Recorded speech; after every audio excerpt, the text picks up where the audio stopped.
नमस्कार, news capital express देख रहे हैं आप। मैं हूं आपके साथ गुंजन। बुलेटिन की शुरुआत करेंगे बड़ी खबर के साथ। पूरे देश में राम मंदिर प्राण प्रतिष्ठा को लेकर विभिन्न प्रकार के आयोजन किए जा रहे हैं, जहां जबलपुर में भी भाजपा कानून एवं विधि प्रकोष्ठ के द्वारा न्यायालय के गेट नंबर 4 पर पहुंचे राम रथ का पूजन अधिवक्ताओं के द्वारा किया गया, जहाँ मुख्य रूप से महाधिवक्ता प्रशांत सिंह भी जिला न्यायालय के गेट नंबर 4 पर पहुंचे, जहाँ भगवान राम का पूजन अधिवक्ताओं के साथ मिलकर किया गया। वहीं अधिवक्ताओं को दीपक और मिष्ठान का वितरण भी इस मौके पर किया गया।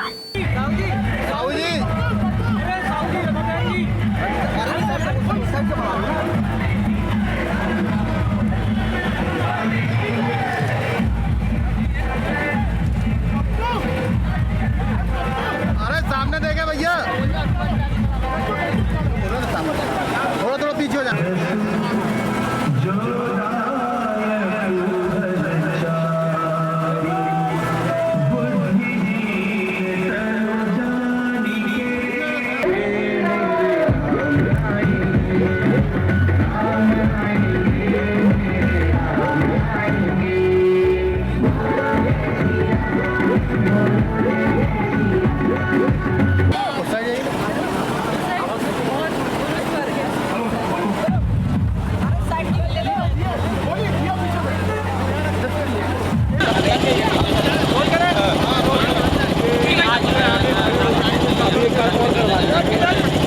जी देखिए, पूरे भारतवर्ष में ही नहीं समूचे विश्व में हर्ष व्याप्त है। भारत के करोड़ों करोड़ों जन जन के मन में, हृदय में वैसे ही पूर्व से प्रतिष्ठित मर्यादा पुरुषोत्तम श्री राम है। उनके मंदिर में रामलला जी की प्राण प्रतिष्ठा का कार्यक्रम और 22 जनवरी को होने जा रहा है। सभी उत्साह में है, सभी के भीतर उमंग भरा हुआ है और सब अपनी अपनी ओर से जो भी योग्य श्री रामलला जी के लिए कर सकते हैं वो कर रहे हैं। और उसी क्रम में अपना चित्रकूट धाम से ये श्री राम रथ यात्रा अपने श्रीमान रविकरण साहू जी और पूरे मनोयोग के साथ, पैरों में कोई चप्पल भी नहीं है, ऐसी श्रद्धा भाव के साथ और वो ये यात्रा निकाल रहे हैं। हम सभी का सौभाग्य है कि उनकी इस द्वारा आयोजित इस यात्रा में कुछ क्षण का सहभाग हम दे सकें। पहले मैं बोलूँ फिर तू बोल देना, मैं थोड़ा सा बोलूँगा ना। आप बोलो। भैया आज रथ को रवाना किया जा रहा है यहाँ से, क्या है कि आज अंतिम दिन था रथ का, जो कि कल समाप्त हो गया। उसके बाद हमने देखा कि हमारे अधिवक्ताओं के बीच में बहुत हर्षोल्लास था, तो हमारे द्वारा रविकरण साहू जी से विनम्र निवेदन किया गया और उन्हें हमारी बात रखी और वो रथ को लेकर हमारे जिला न्यायालय में उपस्थित हुए। हमें बड़ा अच्छा लगा कि पूरा जिला न्यायालय भक्तिमय हो गया था। जब तक रामधुन मच रही थी, सबों के गले में गमछे थे, लोगों को हमारे द्वारा दिए बांटे गए, मिठाई बांटी गई, दिए बाती और तेल बांटा गया और सबसे यह आह्वान किया गया कि सब अपने घरों में जाके 22 तारीख को दीप प्रज्वलित करें, जिससे कि पूरा जबलपुर शहर, और मैं कह रहा हूँ कि पूरा, मेरे हिसाब से तो पूरा दुनिया इस त्यौहार को मनाएगी, क्योंकि इतने सालों बाद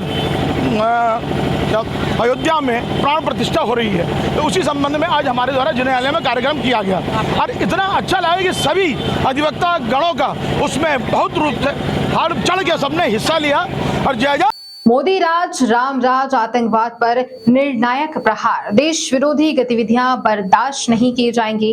मोदी राज राम राज PFI पर प्रतिबंध। मोदी राज राम राज लव जिहाद जैसे जो गलत काम होते हैं उन पर अंकुश लगाने का काम किया है। मोदी राज में जनता सुरक्षित रहे, इसका पूरा इंतजाम किया जा रहा है। मोदी राज्यम राम राज्यम, आतंकवाद पर निर्णायक प्रहार, देश विरोधी गतिविधियां बर्दाश्त नहीं की जाएगी। मोदी राज्यम राम राज PFI पर प्रतिबंध। मोदी राज्य राम राज लव जिहाद जैसे जो गलत काम होते थे उन पर अंकुश लगाने का काम किया है। मोदी राज्य में जनता सुरक्षित रहे, इसका पूरा इंतजाम किया गया है। मोदी उड़े राज्य, मोदी उड़े गारंटी, आपकी सुरक्षा की गारंटी। मोदी उड़े गारंटी, आपके सम्मान की गारंटी। मोदी उड़े गारंटी, आपके स्वाभिमान की गारंटी। मोदी उड़े गारंटी, आपके रोजगार की गारंटी। मोदी उड़ी गारंटी, आपके इलाज की गारंटी, मोदी उड़े गारंटी, बच्चों की शिक्षा की गारंटी, मोदी उड़े गारंटी, सबके सम्मान की गारंटी। भाजपा के वरिष्ठ नेता पूर्व गृह मंत्री नरोत्तम मिश्रा एवं जिला अध्यक्ष सुमित पचौरी युवा सदन पहुंचे और राम मंदिर की प्रतिकृति के दर्शन किए। हुजूर विधायक रामेश्वर शर्मा ने स्वागत किया पूर्व गृह मंत्री नरोत्तम मिश्रा का और साथ ही राम मंदिर की प्रतिकृति पर सेल्फी भी ली पूर्व गृह मंत्री नरोत्तम मिश्रा ने।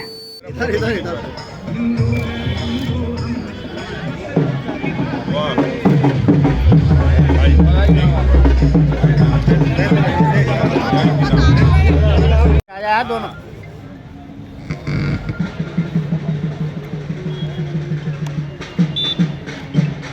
हो गया।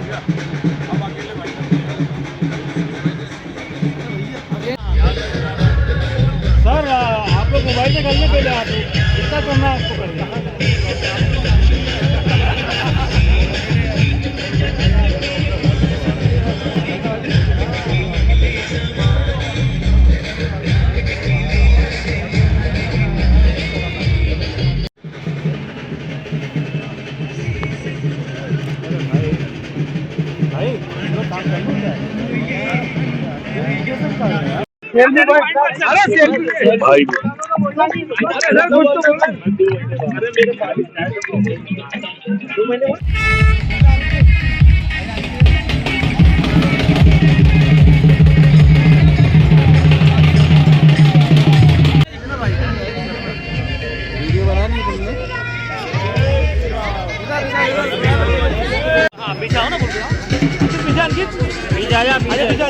अरे आराम से सोम भाई पीछे आओ। सोम भाई हो गए भाई।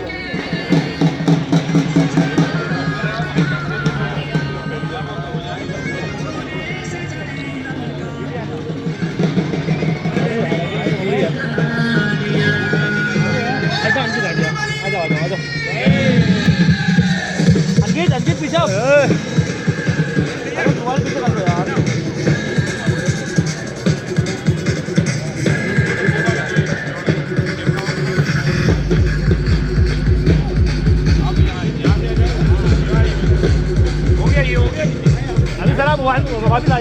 अभी नहीं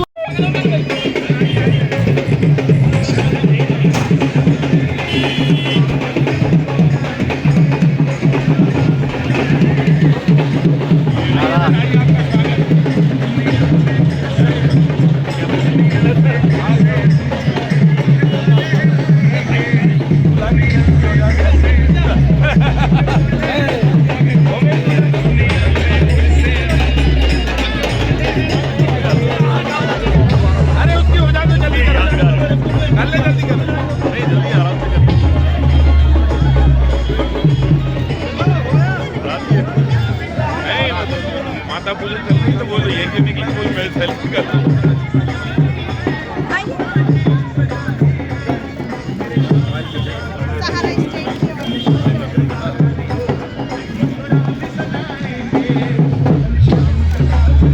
उसकी सेल्फी ले लो यार दूल्हा की, हमारी तो ठीक है।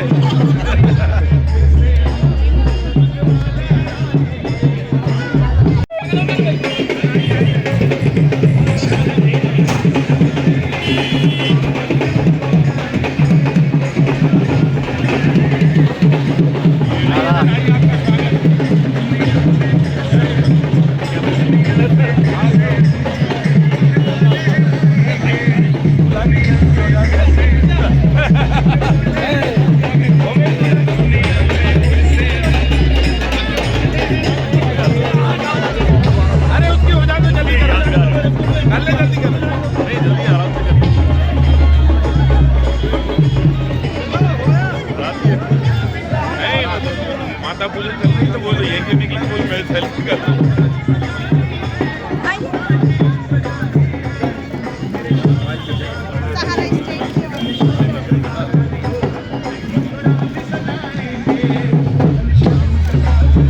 उसकी सेल्फी ले लो यार दूल्हा की, हमारी तो ठीक है।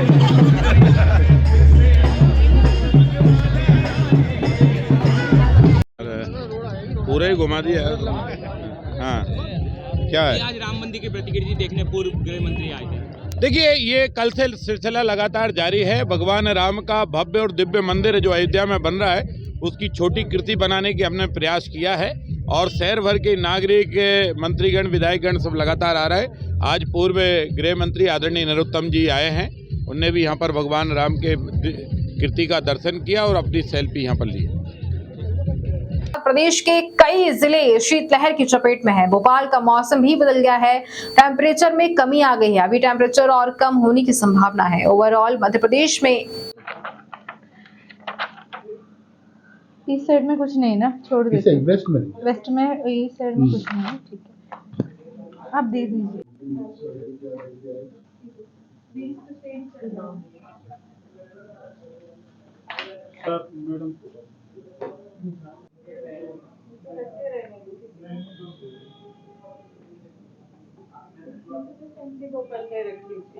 जी, अगले 24 घंटे का भोपाल का मौसम कैसा रहेगा?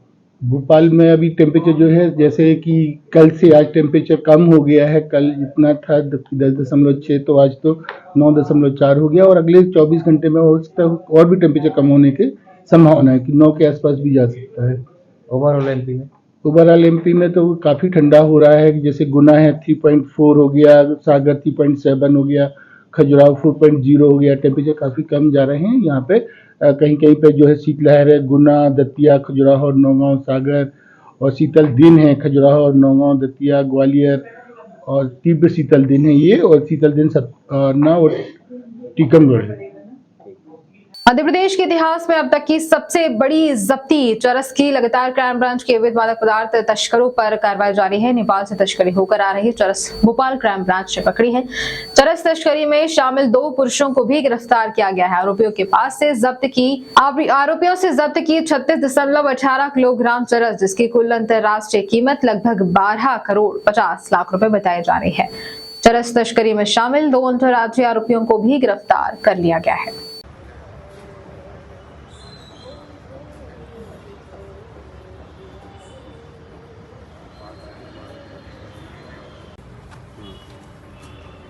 अब एक बार उधर से पूरे सबके चेहरे घुमा दें।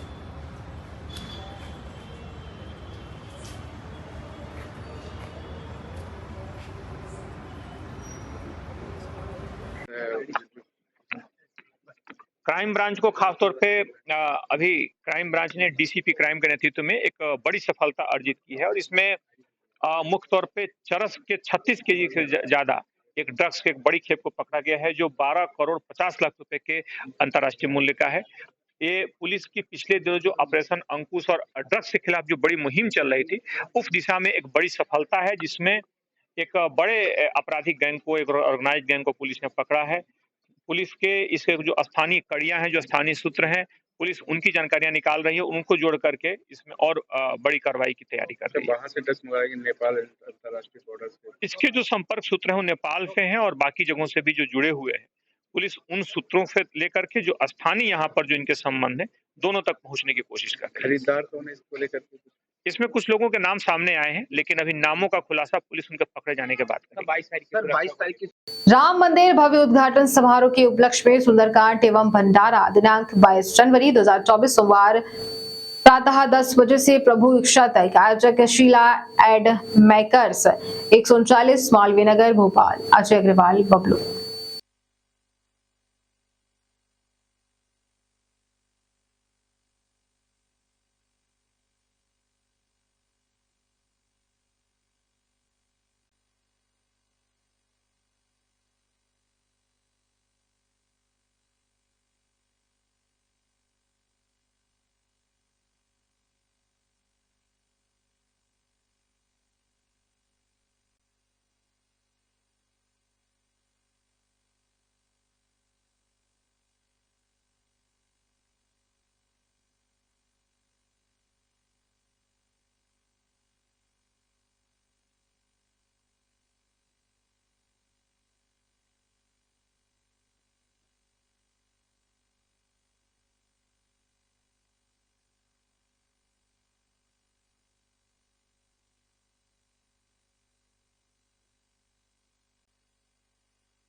क्या हुआ सब चीजें का रेशियो मिलाना पड़ता है।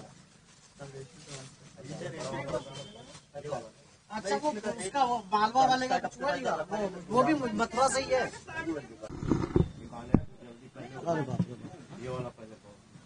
हाँ हाँ अच्छा मैंने तो भगवान श्री राम जी का भव्य मंदिर बनकर तैयार हुआ। शीला एड एजेंसी द्वारा भी एक कार्यक्रम आयोजित किया जा रहा है।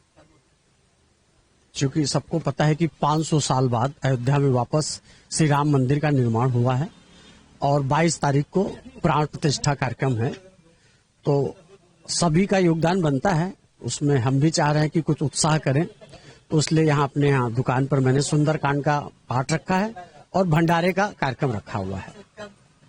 22 तारीख को सुबह 10 बजे से सुंदरकांड और भंडारा दोनों चालू हो जाएगा, जिसमें हमारे जितने लोग भी देख रहे हैं सब लोग आए तो बहुत अच्छा लगेगा। यहाँ 139 मालवीय नगर पत्रकार भवन के सामने दुकान शीला एडमेकर 139 मालवीय नगर। भोपाल एमपी नगर जोन 1 में कारों के कांच फोड़ने वाले गेम को क्राइम ब्रांच ने दबोच लिया है। 14 जनवरी की रात कुछ बदमाशों द्वारा होटल के बाहर खड़ी लगभग 1 दर्जन गाड़ियों के कांच छोटी तलवारों से फोड़े गए एवं क्षेत्र में काफी उत्पात मचाया गया। क्लब में एंट्री को लेकर भी विवाद हुआ। दबंगों द्वारा क्लब में फ्री एंट्री मांगी जा रही थी। क्लब संचालकों की मना करने के बाद दबंगों द्वारा क्लब के बाहर खड़ी कारों में धारदार हथियारों से तोड़फोड़ भी की गई।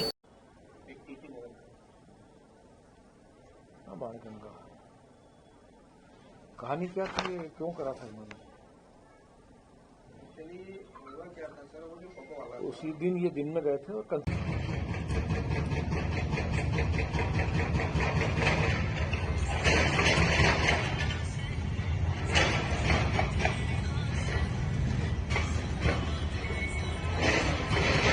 इनमें से 2 आरोपी थाना कमला नगर क्षेत्र के हैं और एक टीटी नगर क्षेत्र का है। 2 आरोपी श्यामला हिल क्षेत्र के हैं।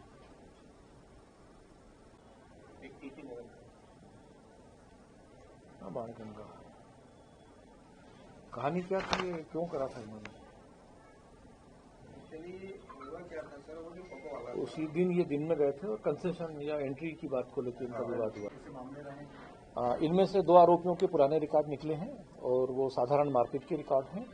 इनके अन्य साथियों की तलाश क्राइम ब्रांच द्वारा तथा एमपी नगर थाने द्वारा की जा रही है। आरोपी कहाँ के रहने?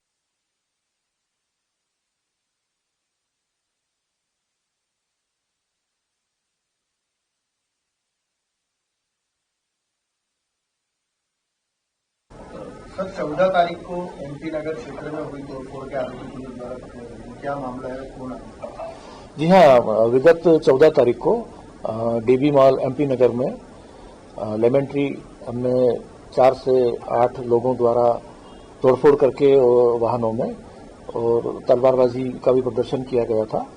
उस घटना को अत्यंत गंभीरता से लेते हुए हमारे पुलिस कमिश्नर महोदय द्वारा और डीसीपी अपराध महोदय द्वारा क्राइम ब्रांच को लगाया गया था, क्योंकि इस तरह की वारदातों से सनसनी फैलती है शहर में और इसको गंभीरता से रोके जाने की जरूरत होती है।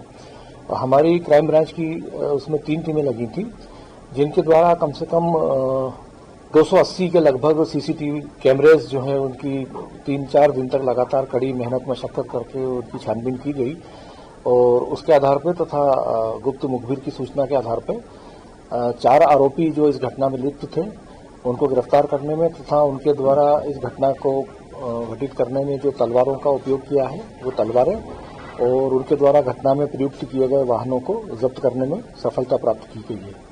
किस बात को लेकर ये पूरी घटना हुई, किस बात को लेकर झगड़ा हुआ? इन आरोपियों से हमने पूछताछ की है, जिन्होंने ये बताया कि उसी दिन सर 14 तारीख को एमपी नगर क्षेत्र में हुई तोड़फोड़ के आरोपी पुलिस द्वारा पकड़े गए, क्या मामला है, कौन है? जी हाँ, विगत 14 तारीख को डीबी मॉल एमपी नगर में लेमन ट्री हमने 4 से 8 लोगों द्वारा तोड़फोड़ करके वाहनों में और तलवारबाजी का भी प्रदर्शन किया गया था। उस घटना को अत्यंत गंभीरता से लेते हुए हमारे पुलिस कमिश्नर महोदय द्वारा और डीसीपी अपराध महोदय द्वारा क्राइम ब्रांच को लगाया गया था, क्योंकि इस तरह की वारदातों से सनसनी फैलती है शहर में और इसको गंभीरता से रोके जाने की जरूरत होती है। हमारी क्राइम ब्रांच की उसमें 3 टीमें लगी थी, जिनके द्वारा कम से कम 280 के लगभग सीसीटीवी कैमरेज जो हैं उनकी 3-4 दिन तक लगातार कड़ी मेहनत मशक्कत करके उनकी छानबीन की गई और उसके आधार पर तथा गुप्त मुखबिर की सूचना के आधार पर 4 आरोपी जो इस घटना में लिप्त थे उनको गिरफ्तार करने में तथा उनके द्वारा इस घटना को घटित करने में जो तलवारों का उपयोग किया है वो तलवारें और उनके द्वारा घटना में प्रयुक्त किए गए वाहनों को जब्त करने में सफलता प्राप्त की गई है। किस बात को लेकर ये पूरी घटना हुई, किस बात को लेकर झगड़ा हुआ?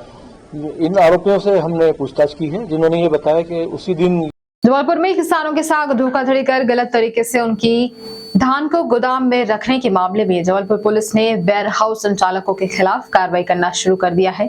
कलेक्टर दीपक कुमार सक्सेना के निर्देश पर सिहोरा थाना पुलिस ने योगमाया वेयर हाउस में के संचालक सहित अन्य के खिलाफ एफआईआर दर्ज की है। पुलिस जल्द ही उनकी गिरफ्तारी भी करेगी। वेयर हाउस संचालक ओम प्रकाश अग्रवाल ने साथी नीतीश पटेल के साथ मिलकर फर्जीवाड़ा किया था।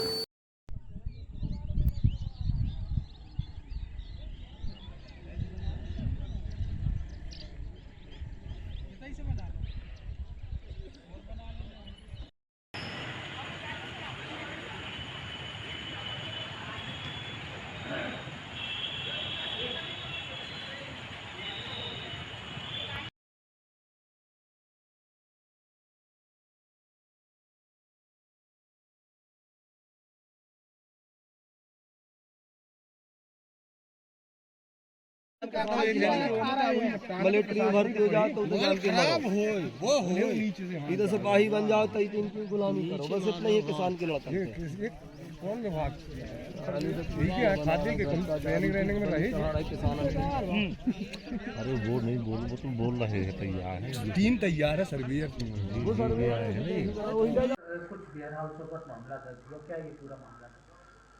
थाना सिहोरा अंतर्गत ग्राम बटकरी के योगमाया वेयर हाउस के ओम प्रकाश अग्रवाल और नीतीश पटेल के द्वारा किसानों से अपने वेयर हाउस में धान रखवा दिया गया। गलत उनको जानकारी दी गई, बिना उनके जानकारी के धान को मिक्स कर दिया गया, जबकि वो खरीदने के लिए कोई ऐसे शासन की ओर से चिन्हित ही नहीं थे। बाद में जब किसानों का धान तुलने लगा तो चूंकि मिक्स कर दिए थे इसलिए किसानों में रोष उत्पन्न हुआ। इस प्रकार उन्होंने बिना किसी शासन को जानकारी दिए धान को मिश्रण करके मानक अमानक का बिना जानकारी लिए और एक प्रकार से षड्यंत्रपूर्वक शासन को क्षति पहुंचाने के उद्देश्य से और किसानों के साथ उन्हें धोखाधड़ी की, जिससे उनके खिलाफ धोखाधड़ी का और आपराधिक षड्यंत्र का अपराध पंजीबद्ध थाना सिहोरा में किया गया है और मामले की विवेचना की जा रही है। सर, किनके द्वारा ये कनिष्ठ आपूर्ति अधिकारी जो खाद्य विभाग के हैं उनके द्वारा ये रिपोर्ट दर्ज की गई है।